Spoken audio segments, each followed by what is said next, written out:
Book 1, Part 1 of Plato's Republic. The Republic by Plato, translated by Benjamin Jowett. Book 1, Part 1. I went down yesterday to the Piraeus with Glaucon the son of Ariston, that I might offer up my prayers to the goddess, Bendis the Thracian Artemis, and also because I wanted to see in what manner they would celebrate the festival, which was a new thing. I was delighted with the procession of the inhabitants, but that of the Thracians was equally, if not more, beautiful. When we had finished our prayers and viewed the spectacle, we turned in the direction of the city, and at that instant Polemarchus the son of Cephalus chanced to catch sight of us from a distance as we were starting on our way home, and told his servant to run and bid us wait for him. The servant took hold of me by the cloak behind, and said, "Polemarchus desires you to wait." I turned round and asked him where his master was. "There he is," said the youth, "coming after you if you will only wait." "Certainly we will," said Glaucon, and after a few minutes Polemarchus appeared, and with him Adamantus, Glaucon's brother, Niceratus the son of Nicias, and several others who had been at the procession. Polemarchus said to me, "I perceive, Socrates, that you and your companion are already on your way to the city." "You are not far wrong," I said. "But do you see," he rejoined, "how many we are?" "Of course." "And are you stronger than all these? For if not, you will have to remain where you are." "May there not be the alternative," I said, "that we may persuade you to let us go?" "But can you persuade us if we refuse to listen to you?" he said. "Certainly not," replied Glaucon. "Then we are not going to listen, of that you may be assured." Adamantus added, "Has no one told you of the torch race on horseback in honor of the goddess, which will take place in the evening?" "With horses," I replied, "that is a novelty. Will horsemen carry torches and pass them one to another during the race?" "Yes," said Polemarchus, "and not only so, but a festival will be celebrated at night, which you certainly ought to see. Let us rise soon after supper and see this festival. There will be a gathering of young men, and we will have a good talk." "Stay then, and do not be perverse." Glaucon said, "I suppose, since you insist, that we must." "Very good," I replied. Accordingly we went with Polemarchus to his house, and there we found his brothers Lysias and Euthydemus, and with them Thrasymachus the Chalcedonian, Charmantides the Paeanian, and Cleitophon the son of Aristonymus. There was too Cephalus, the father of Polemarchus, whom I had not seen for a long time, and I thought him very much aged. He was seated on a cushioned chair, and had a garland on his head, for he had been sacrificing in the court. And there were some other chairs in the room arranged in a semicircle, upon which we sat down by him. He saluted me eagerly, and then he said, "You don't come to see me, Socrates, as often as you ought. If I were still able to go and see you, I would not ask you to come to me. But at my age I can hardly get to the city, and therefore you should come oftener to the Piraeus. For let me tell you, that the more the pleasures of the body fade away, the greater to me is the pleasure and charm of conversation. Do not then deny my request, but make our house your resort, and keep company with these young men. We are old friends, and you will be quite at home with us." I replied, "There is nothing which for my part I like better, Cephalus, than conversing with aged men, for I regard them as travellers who have gone a journey which I too may have to go, and of whom I ought to inquire, whether the way is smooth and easy, or rugged and difficult. And this is a question which I should like to ask of you who have arrived at that time which the poets call the threshold of old age. Is life harder towards the end, or what report do you give of it?" "I will tell you, Socrates," he said, "what my own feeling is. Men of my age flock together. We are birds of a feather, as the old proverb says, and at our meetings the tale of my acquaintance commonly is, 'I cannot eat, I cannot drink, the pleasures of youth and love are fled away, There was a good time once, but now that is gone, and life is no longer life. Some complain of the slights which are put upon them by relations, and they will tell you sadly of how many evils their old age is the cause. But to me, Socrates, these complainers seem to blame that which is not really in fault. For if old age were the cause, I too being old, and every other old man would have felt as they do. But this is not my own experience, nor that of others whom I have known.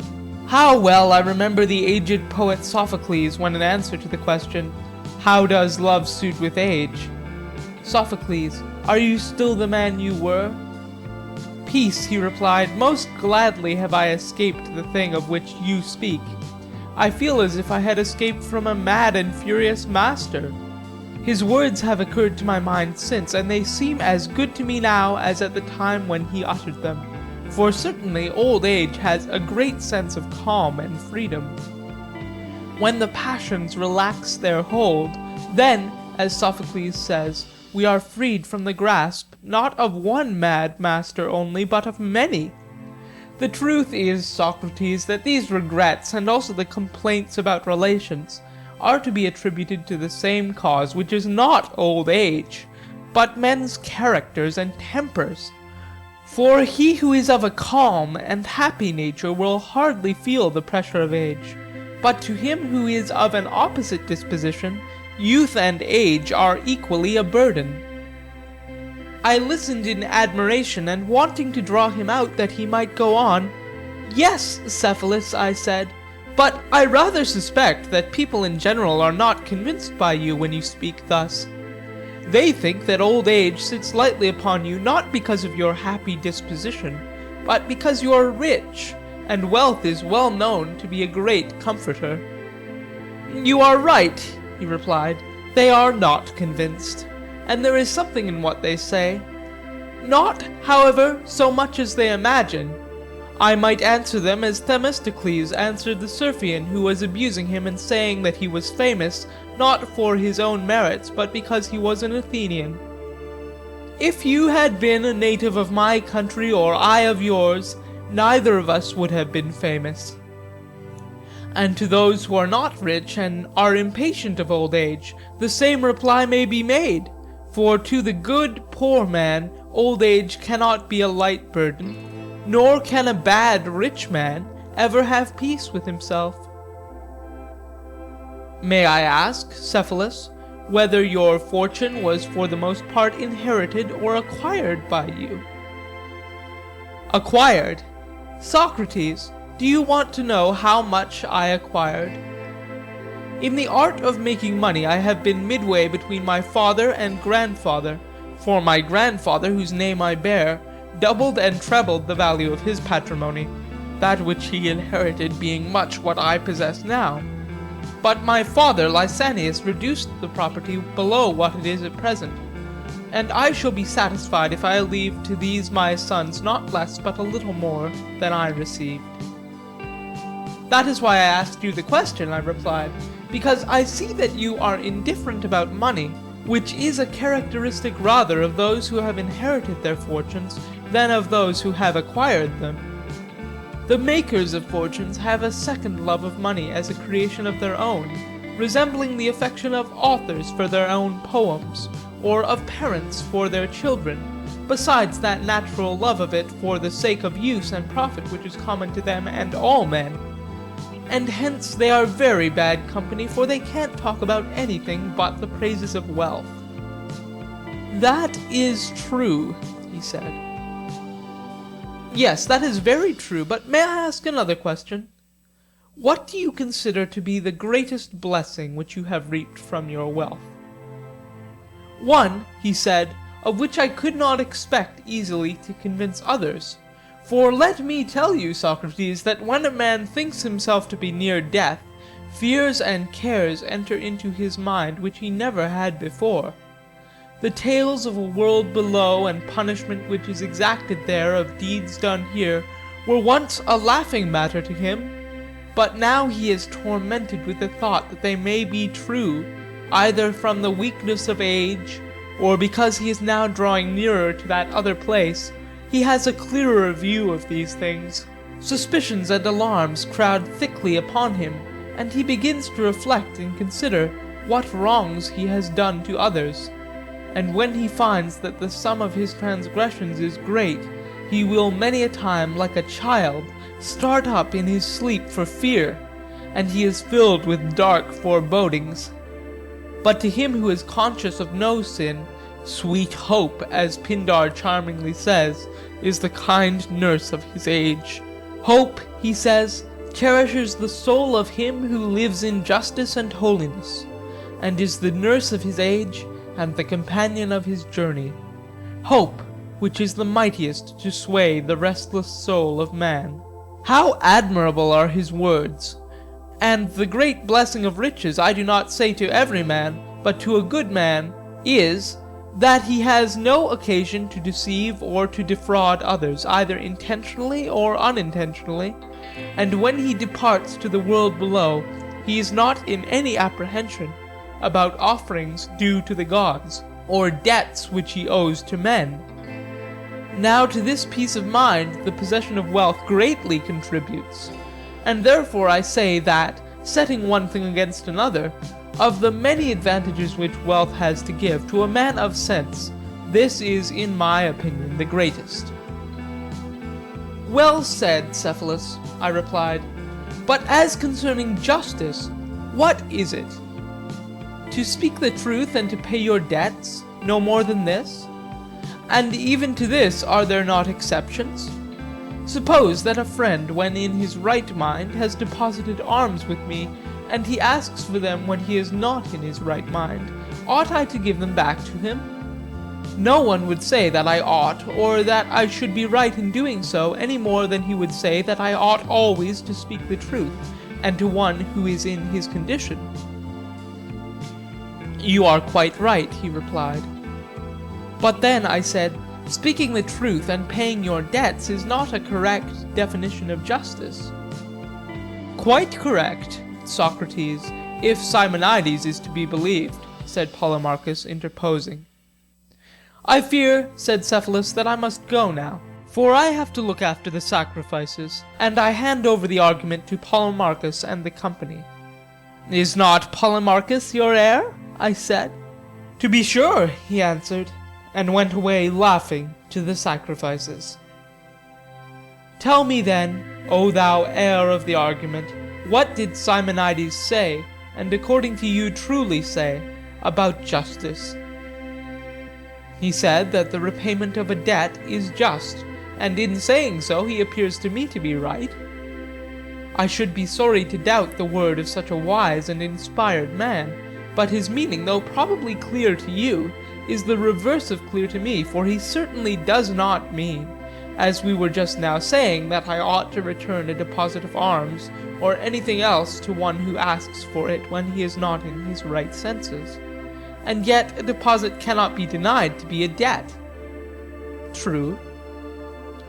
Then when the person who asks me is not in his right mind, I am by no means to make the return? Certainly not. When Simonides said that the repayment of a debt was justice, he did not mean to include that case? Certainly not, for he thinks that a friend ought always to do good to a friend, and never evil. You mean that the return of a deposit of gold, which is to the injury of the receiver, if the two parties are friends, is not the repayment of a debt? That is what you would imagine him to say? Yes. And are enemies also to receive what we owe to them? To be sure, he said, they are to receive what we owe them. And an enemy, as I take it, owes to an enemy that which is due or proper to him. That is to say, evil. Simonides, then, after the manner of poets, would seem to have spoken darkly of the nature of justice, for he really meant to say that justice is the giving to each man what is proper to him, and this he termed a debt. That must have been his meaning, he said. By heaven, I replied, and if we asked him what due or proper thing is given by medicine, and to whom, what answer do you think that he would make to us? He would surely reply that medicine gives drugs and meat and drink to human bodies. And what due or proper thing is given by cookery? And to what? Seasoning to food. And what is that which justice gives? And to whom? If, Socrates, we are to be guided at all by the analogy of the preceding instances, then justice is the art which gives good to friends and evil to enemies. That is his meaning, then? I think so. And who is best able to do good to his friends and evil to his enemies in time of sickness? The physician. Or when they are on a voyage amid the perils of the sea? The pilot. And in what sort of actions, or with a view to what result, is the just man able to do harm to his enemy and good to his friend? In going to war against the one, and in making alliances with the other. But when a man is well, my dear Polemarchus, there is no need of a physician? No. And he who is not on a voyage has no need of a pilot? No. Then in time of peace justice will be of no use? I am very far from thinking so. You think that justice may be of use in peace as well as in war? Yes. Like husbandry for the acquisition of corn? Yes. Or like shoemaking for the acquisition of shoes? That is what you mean? Yes. And what similar use or power of acquisition has justice in time of peace? In contracts, Socrates, justice is of use. And by contracts you mean partnerships? Exactly. But is the just man or the skillful player a more useful and better partner at a game of draughts? The skillful player. And in the laying of bricks and stones, is the just man a more useful or better partner than the builder? Quite the reverse. Then in what sort of partnership is the just man a better partner than the harp player? As in playing the harp player is certainly a better partner than the just man. In a money partnership. Yes, Polemarchus, but surely not in the use of money. For you do not want a just man to be your counselor in the purchase or sale of a horse. A man who is knowing about horses would be better for that, would he not? Certainly. And when you want to buy a ship, the shipwright or the pilot would be better. True. Then what is that joint use of silver or gold in which the just man is to be preferred? When you want a deposit to be kept safely. You mean when money is not wanted but allowed to lie? Precisely. That is to say, justice is useful when money is useless? That is the inference. And when you want to keep a pruning hook safe, then justice is useful to the individual and to the state, but when you want to use it, then the art of the vine dresser. Clearly. And when you want to keep a shield or a lyre, but not to use them, you would say that justice is useful, but when you want to use them, then the art of the soldier or the musician. Certainly. And so, of all other things, justice is useful when they are useless, and useless when they are useful. That is the inference. Then justice is not good for much.